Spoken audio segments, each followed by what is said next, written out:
Bonjour à tous, donc je m'appelle Elisa, ça va faire bientôt 3 ans que je travaille chez Batch. Et auparavant, j'ai toujours un peu gravité dans la martech, dans l'influence marketing, l'analyse télé, en passant par l'advertising. Et donc je suis très honorée aujourd'hui de vous parler des dernières releases et de la roadmap de l'équipe Messaging.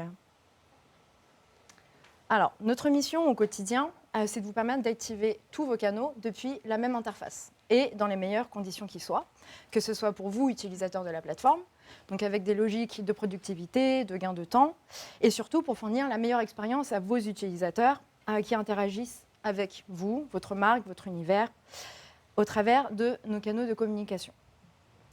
Nos efforts se concentrent, vous l'aurez deviné, sur tout ce qui touche de près ou de loin au message, avec 3 briques essentielles.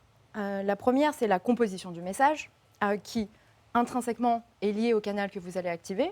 On va parler de design, de contenu, de richesse de format, on va parler d'options de customisation. On va aussi, parce qu'on a à cœur de vous partager notre expertise et notre connaissance au travers du produit, mais également de l'accompagnement, notre connaissance sur tous les supports sur lesquels vous allez communiquer. Donc on va parler des OS mobiles, iOS, Android, les navigateurs web et plus récemment les boîtes de réception email. La deuxième composante, c'est la délivrerie des messages et la délivrabilité des emails, où notre enjeu de tous les jours sera de faire scaler toujours continuellement notre infrastructure robuste. Et une fois les messages envoyés, la troisième composante sera de pouvoir analyser ces messages, donc analyser la performance des campagnes, éventuellement les optimiser au besoin. Première feature, alors lorsqu'on a lancé le canal email l'année dernière, on vous avait mis à disposition un système qui permettait d'uploader des templates email et un outil HTML. On a eu évidemment de nombreux feedbacks qui consistaient à demander de créer un email depuis la plateforme de Batch. Je vous présente donc l'email composer qu'on a release il y a quelques mois de ça et qui vous permet de designer vos templates de A à Z en drag and drop sans toucher à une ligne de code. Une des forces de cet outil, c'est sa flexibilité. Vous n'êtes pas limité dans la création et vous avez une liberté au niveau des composants que vous avez à disposition et aussi au niveau de l'interactivité que vous pouvez créer dans les emails. Oula. Vous vous demandez peut-être comment est-ce que Batch a pu shipper un outil, un produit aussi complet, aussi rapidement.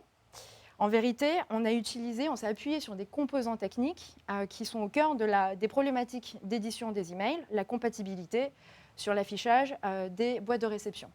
Donc on a benché, on a testé de multiples outils et on a choisi la technologie de Stripo qui répond à nos critères, qui ont répondu à nos critères, puisque en un seul template email, ils produisent un code HTML qui est propre et qui permet de s'adapter sur les différentes boîtes de réception email.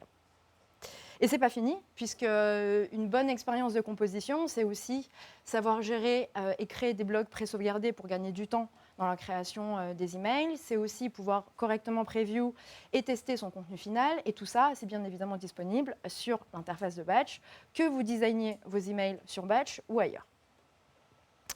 Un autre point de frustration qu'on a identifié et qui est un pilier de l'engagement, c'est la personnalisation. Le contenu d'un email est très riche et donc ça ouvre plein de portes sur tous les scénarios de personnalisation que vous pouvez faire. Mais c'est aussi ce qui peut faire peur parfois, puisqu'il y a une complexité sur les scénarios de personnalisation sur l'email qu'on peut ne pas retrouver sur nos canaux historiques. Et donc notre objectif chez Batch, notre ambition, c'est justement de pouvoir casser ces barrières d'entrée d'utilisation. Et très prochainement, vous allez pouvoir, avec Batch, créer des blocs conditionnels depuis l'email composer et ajouter des variables de personnalisation de type lien, de type image et de type texte en toute simplicité, comme vous le faites probablement aujourd'hui sur le push. Ensuite, passons à une partie qui est un peu moins visible du produit, mais très importante, le routing. Je vais faire une petite aparté pour vous recontextualiser. Comme de nombreux ESP sur le marché, on passe par un routeur qui s'appelle SparkPost pour le dernier kilomètre sur l'envoi des emails. Et donc, c'est avec eux qu'on va gérer la connexion au serveur de réception. Et c'est aussi avec eux, puisqu'ils nous accompagnent sur tous les enjeux de délivrabilité et sur le scale de notre infrastructure d'envoi. Je pense notamment à la répartition et à l'allocation des IP, à la gestion du débit et du trafic. Et donc sur ce semestre, on a revu toute notre intégration avec ce routeur. Jusqu'alors, on avait des process qui étaient un peu manuels, donc on a fluidifié tout ça, on a automatisé et on a plus de contrôle sur le setup. On a également optimisé notre chaîne d'envoi pour pouvoir anticiper les volumes plus élevés des email campaigns dont vous parlait Michael tout à l'heure, en termes de débit et de vitesse. On a aussi sorti sur ce semestre des outils pour vous permettre évidemment d'analyser et de comparer toutes les statistiques de vos campagnes email en format exportable pour que vous puissiez les retravailler sur vos propres outils. Et on est en train de travailler en ce moment même sur une interface pour pouvoir visualiser, donc avec de très belles data viz, toutes les statistiques que vous retrouverez aussi sur les exports, à savoir les envois, les reçus, les opens, les clics, j'en passe. Voilà.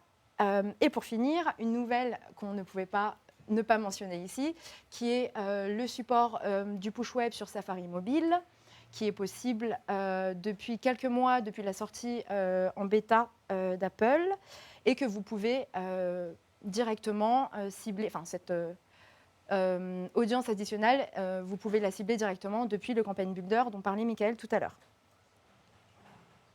Ensuite, on va passer du coup à la partie qui doit être la plus croustillante pour vous. Qu'est-ce qu'on va faire sur le semestre prochain ? On va avoir 3 axes majeurs.